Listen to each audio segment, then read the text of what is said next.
Hi there guys. Today I'm going to be taking you through a few production techniques on how to get your dubstep drums sounding really swingy, punchy and powerful. By all means I'm not an expert on it, but over the past few years I'm actually on a music technology course myself, and I've picked up a few things along the way that I want to share with you guys. So I've made a little loop. This is one of the tracks that I've just recently released. It's called Amazon Raindrops. It's sort of a dubstep track. I don't make all the mainstream dubstep sort of stuff. It's more to do with the drums, percussion and sub. I don't really like making all these crazy wobbly bass lines, but yeah, I'll just play the loop for you. I've muted out, all the instruments and all the other sounds. It's just the drums coming through. So here's the loop.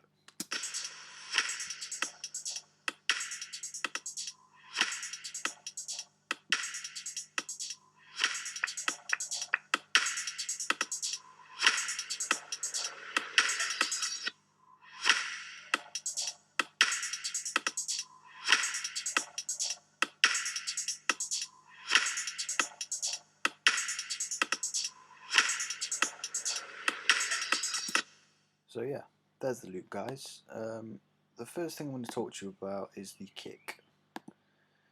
Basically, I've got a high part of the kick, which is basically a kick drum with all the low end cut up to about 240 Hz. Everything's cut.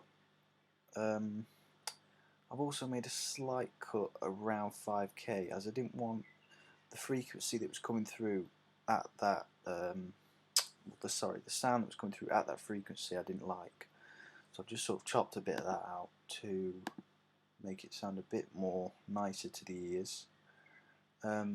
Soloed out, the kick pretty much sounds like this. As you can hear, it's still got punch, but there's no low end to it. If I bypass the EQ, you get all the low end back, but we don't want that. We just want the high end.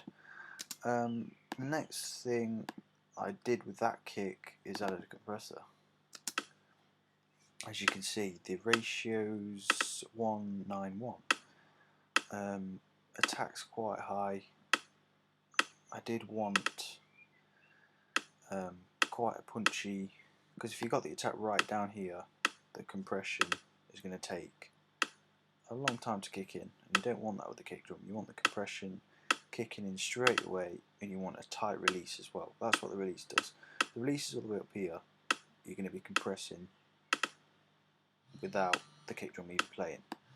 What you want is you want a really tight release for a kick drum. Obviously this varies with the sounds that you're editing, but processing, sorry.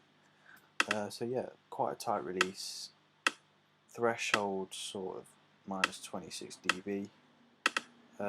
Boosted the gain slightly just to make up for the compression. And that's all I did really with that.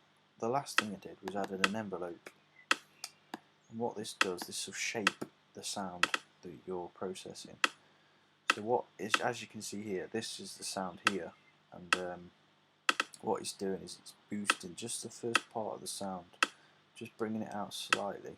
So bypassed, you're not going to hear, it doesn't make a massive difference, but what it does is it allows the kick to punch through the mix a lot more clearly. So as you can hear, that's bypassed. Just adds a lot more punch to that first part of the kick, which is just what you need. Yeah. So the low end, same sort of thing, but what I did was I've EQ'd out all the high end of it. So exact same thing,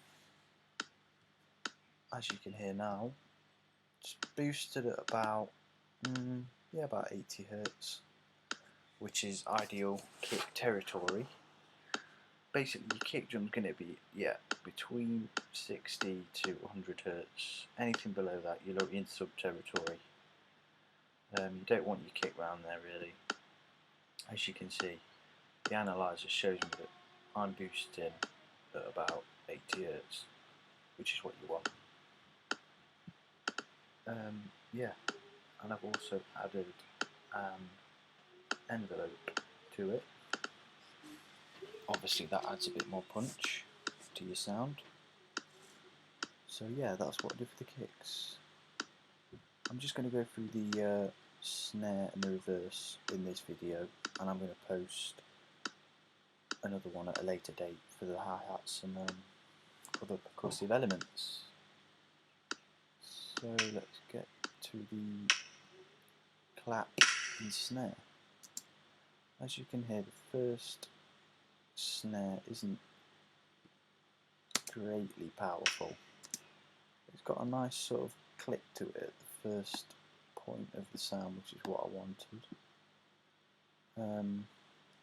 I've bussed a reverb, which is a Space Designer reverb, and it's the snare plate, which is a really nice reverb. It's a plate reverb. It's on a large spaces, plate reverb, and then snare plate. It's a great little reverb to use. Yeah, so that's that snare. I basically EQ wise cut up to 100 Hertz and then boosted at 200 Hertz slightly to give it a bit more of a low end kick and punch, which is what you want, especially if you're playing your tracks in a club environment. So yeah, and boosted slightly about 3000 kilohertz, which adds a bit more brightness, and I forgot to do that actually. I'm just going to add that as well. And if you're wondering why, it's to make the snare much more brighter in the mix, and really stand out with them hi-hats, because when you've got everything playing at the same time, your snare can tend to sound a bit flat with all the hi-hats playing, because they're playing at such high frequencies. So that boost really does make a difference. Yeah, second snare, a clap even, has got quite a bit of reverb on, and the reason for that is it's just perfect for dubstep, because you haven't got a 4x4 kick beat going. The snare really needs to sort of fill out that empty space where the kick should be. So adding the reverb really does allow it to fill out more. Yeah, again, cut out below 100 and boosted at 200. Bit of brightness, about 2000, and I've just took out all the real high end of that one because I've got that on the other one. And that's it pretty much for this tutorial. Any questions, just drop it at the bottom. Cheers guys.